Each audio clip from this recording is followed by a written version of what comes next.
Air. Hello, Jay. We've been playing Draw Steel recently. Oh, I like that game. Yeah. And we have thoughts and opinions as we are wont to do. Mm-hmm. You've said a couple of things now that have interested me. And I thought, oh wow, I should make content out of his opinions. And so now we're gonna do that.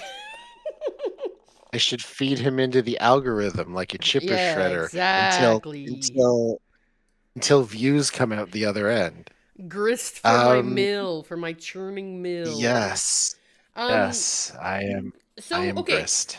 the broad topic this time that we're gonna cover is basically this notion that you have arrived at, and that I agree with. I also sort of arrived at this, which is that Draw Steel is kind of a game you can't really do builds for. And why that is and why that's interesting. Because obviously I am a 5e aficionado, but I got my start in 3.5, which I would say is the ultimate build edition.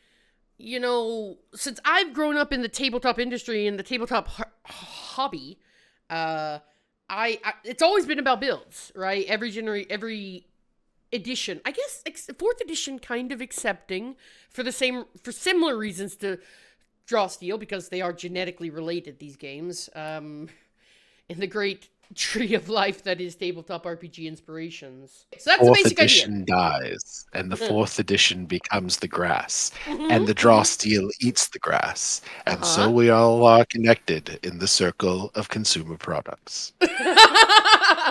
Okay, let me maybe pitch my idea of what I think a build game is, and you can give your feedback on my definition. Because obviously, establishing first principles to have this discussion of why it's not a build game, we need to know what a build game is in relative to not a build game.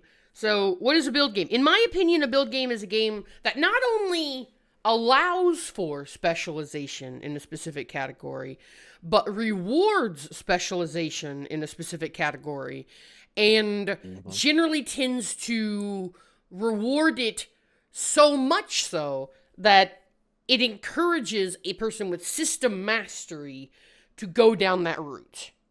Um, and I would say that 5e is that, and I would say 3.5 is super that. I would say Pathfinder 1 and 2 are both that. I would say 4e, not so much that. Do you generally agree with that definition? Is there anything you'd change about it? Nope, nail on the head. I think it's Okay. absolutely about, you making decisions that constantly push your character towards specializing in 1 to 3 specific things that they'll be really, really good at is Mhm. is what a build game kind of entails. Yeah. Yeah. So I remember in 3.5, there was the chain feats where you had to commit very, very early on in your character's life to get into a chain that would eventually arrive you at the destination of the character concept that you kind of wanted to play from level 1. I remember Dueling Dervish being one of the great feats where you did like dervish dance or something like that, and you had to take this trip initiate feat, and then trip master feat, and then you get the dervish feat and you get proficiency with special weapon type, and if you get all these factors together, suddenly you had this ability to trip people at a 10-foot range as soon as they entered into your area of effect. Any enemy who came into your range, you would just knock them over. When they tried to stand back up, you'd knock them back over. They became locked down at 10 feet away from you. They couldn't do melee attacks against you. You kept whacking them from 10 feet out, and thus the system continued. And that was 3.5, which was heavily based in feats and class abilities and sort of narrow focus abilities that did like one thing really, really well, especially for martials.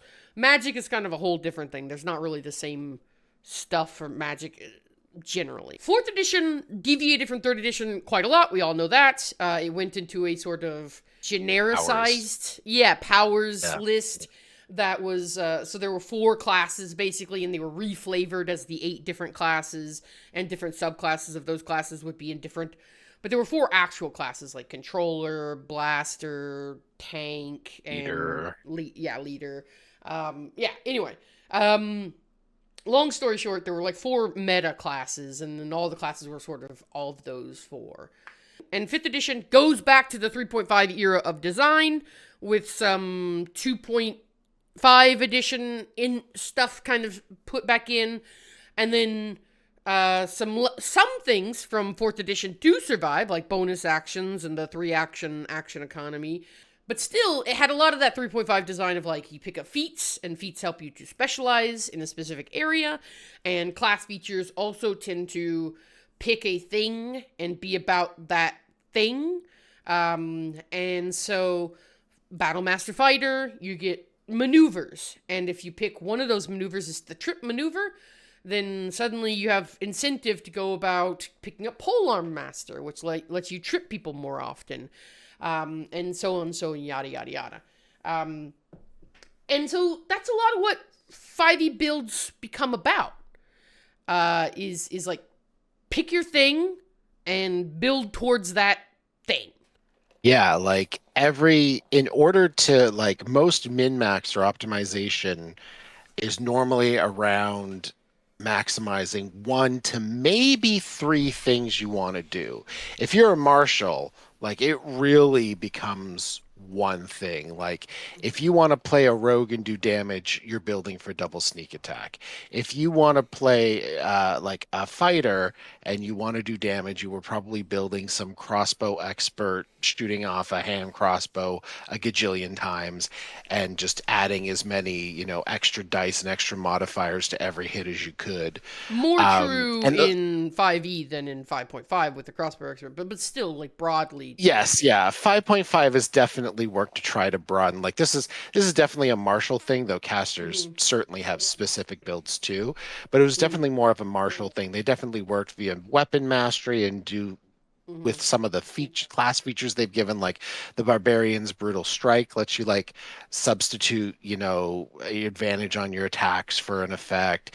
The Cunning Strikes of the Rogue let you substitute sneak attack damage for a broad range of effects. So they've tried to address it in the newest version. Those kind of like incentivize you down the path as well, too, right? Because Exactly. I have a player in Go my ahead. game who's got the trip weapon mastery, and then they combine that with polearm master and sentinel, and it feels like I'm playing 3.5 again. I'm playing that dervish build.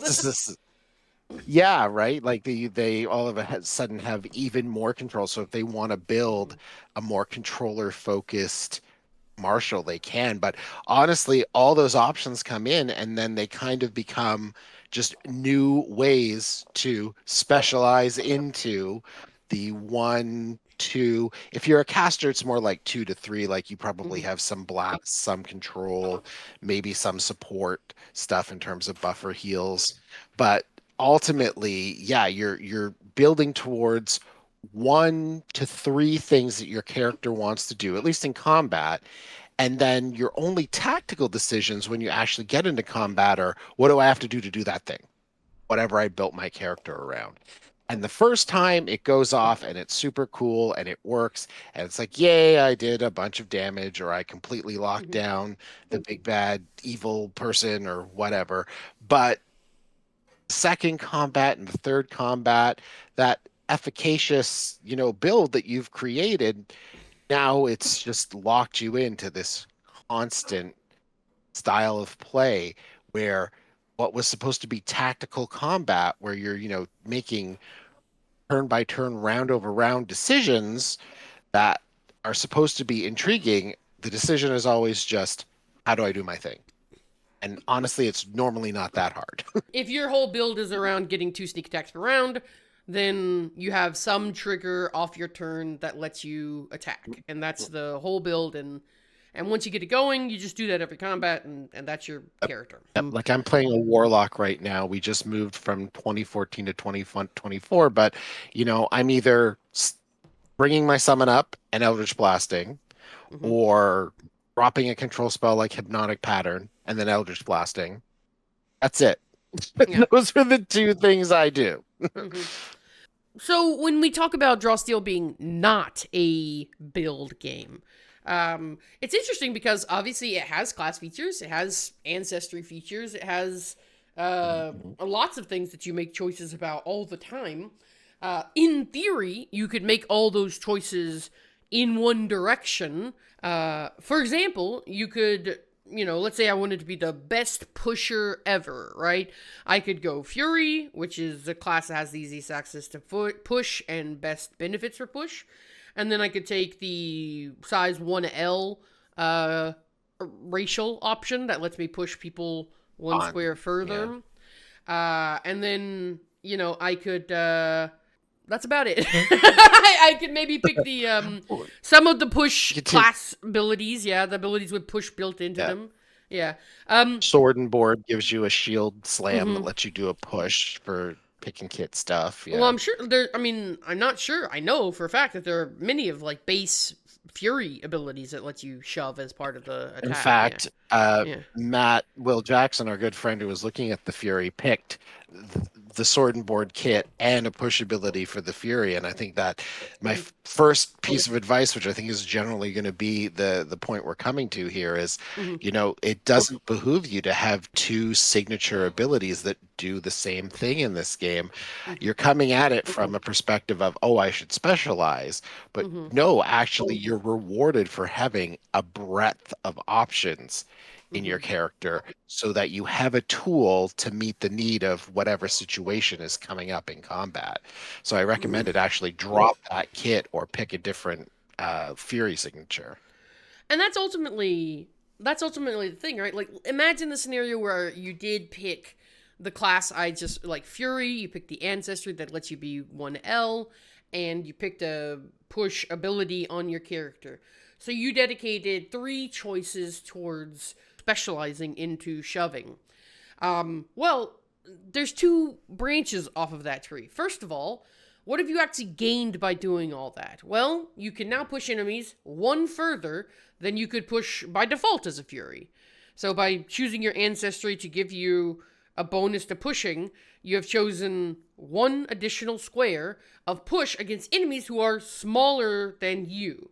Really not a huge incentive to do this, right? Like that's not a it's not like you're getting a huge reward. It's not like in D&D where when you specialize in a specific thing, like say you take the push weapon mastery and then you pick the special feat that lets your bludgeoning damage pushes an extra 5 feet. So now I can push you 15, 20 feet. And oh, I take this other ability that lets me push a person 20 feet as an elementalist monk. And now I'm shoving a guy, halfway across the planet. Well, that's just the base class here. Like, the base class here is I shove 6 squares if I roll really well. And you don't need to do anything to spec into that. If you shove 7 squares, then because you picked your ancestry for shoving, it's better, but like, how much better? 1 damage better. It is 1 damage better. I don't even need to ask how much better. It's literally exactly 1 point of damage more. So Assuming you're pushing them into mhm. another baddie or an object, yes. Right, exactly, yeah. So, Yeah. so I there's really not like a huge incentive. And like you were saying what you meant. The drawback of specializing is that you end up with kind of redundant abilities.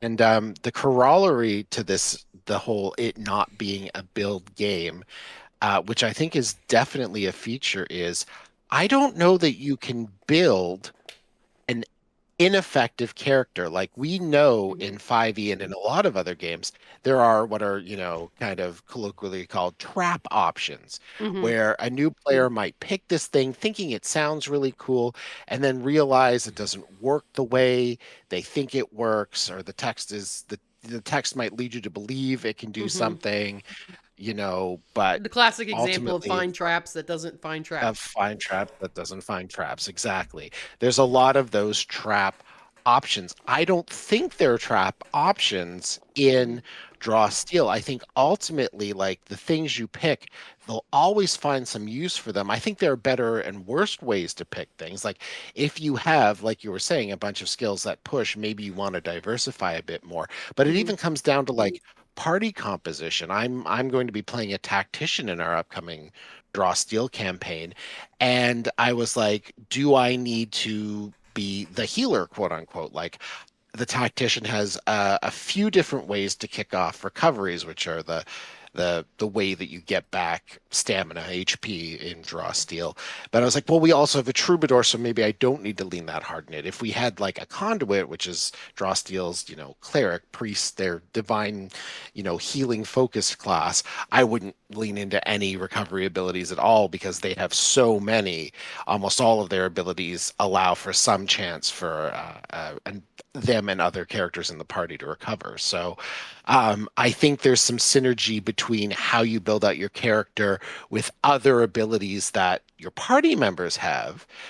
So you want breadth in your abilities, so you have a tool for every occasion. You want breadth between your party members, so you have lots of different things. We were playing a one shot, and I was playing a troubadour, and I just happened to have a combination of features that basically let me like bypass part of, I think, the skill montage we were doing. Mm-hmm. Um, and I that just happened to be I happened to be the face character in that party. And it was nice to still get that opportunity to shine at something you're really good at, but still when it came to combat, I had lots of other stuff I could do, and I wasn't just someone who can always ace a skill check. Yeah, and that gets that gets to the second branch of the tree I was mentioning there earlier, where it's like, so not only the three options didn't specialize you that much into that choice, but three options in Draw Steel is actually not even the majority of the options you're going to have at level 1, right? Because if you pick, a push ability, your ancestry, a push feature, and you pick Fury as your class, um, you're still going to have three other abilities at level 1. And these can be in anything. They could also be in push stuff, or they could be in other stuff. And you're gonna have your perk from your background. And I don't know that there's any perks that boost your ability to push. I can't recall any off the top of my head right now. But even if you did like somehow find a way to sync that also into your pushing ability, you have other racial options that you get on top of just the size 1L is just a trait of the race. Like it's just a trait of the race. So you still have three things that you get off of that ancestry, or 3 points to spend. You might pick two things if something has a 2 cost. Regardless, like you still have more things you're picking off that ancestry that are going to diversify you into other areas. And in that no trap options comment you're making, there's also like no redundant, like truly redundant abilities in the class. So, let's say Mhm. you were doing a push build, right? And you picked Brutal Slam, which is the like default, I hit an enemy and I get to push them a little bit as part of the hit. And then you pick the 3 cost back ability that also pushes. But back pushes in an AoE centered on you, all enemies. So it is doing something different than it's not totally redundant to have Brutal Slam and back. In fact, there's a lot of reasons you might want to have both of those abilities. And then there's a 5 cost ability that I think also has a push on it. Yeah, Thunder Roar, but that is basically a cone that you unleash that hits each enemy in the area. And then there's a slide ability, and slide is mechanically distinct from push. So having that and the push ability also isn't necessarily disqualifying in any way. So I think that really gets into the like no trap options way that the game is designed, is that like assuming you did for some reason decide to go all in on I'm just gonna knock people around like pinballs on the battlefield, even then you're gonna have a diverse group of abilities that can be used in different situations and that are situationally one's going to be better than the other. If you have multiple enemies around you, that 3 cost AoE is huge. If a bunch of enemies happen to be lined up in a cone shape, well, congratulations, you got the perfect thing for it. And so, yeah, it's really interesting how they've designed the game. The only exception to that is with kits. Kits is the only place where I think you can accidentally really overlap yourself. Yeah, absolutely. Hmm. Uh, all of this is to say, like, I've been leaning hard much more into narrative games recently because I thought tactical combat I was burnt out on it. But nah, I was burnt out on 5e's instantiation of tactical combat. Because the first time we played Draw Steel, it was a breath of fresh air to be like, Hmm. oh wow, I actually have to like think about what resources do I have and what Hmm. is the situation on the battlefield because forced movement is such a huge factor. Resource management is a lot more dynamic. You have to pay attention off your turn because you're getting your heroic resource, the thing that powers your abilities, based on what other party members or even the enemies are doing. And you have a lot of what they call free triggered actions, which are Hmm. actions you can take off turn that don't eat up your triggered action, your one big reactive ability in the round. There are just some freebie ones that allow you to, for a tactician, you can add on bonus damage. You can let uh, an ally use a recovery to heal. A lot of fun stuff. And I was so engaged and I realized that, yeah, the tactical combat I had been used to in, the big name in the space maybe isn't what I was really looking for ultimately. I'm Hmm. really enjoying playing Draw Steel and I've never been more engaged in tactical combat in a TTRPG. Hmm. That's all I wanted to get into in this particular episode. I appreciate you, Air, for spending your time with me and for talking about games so much with me and always making me think about games. I like games and I like thinking about them. Yeah, me too. All right. See you next time, everyone. Bye, Goodbye. everybody.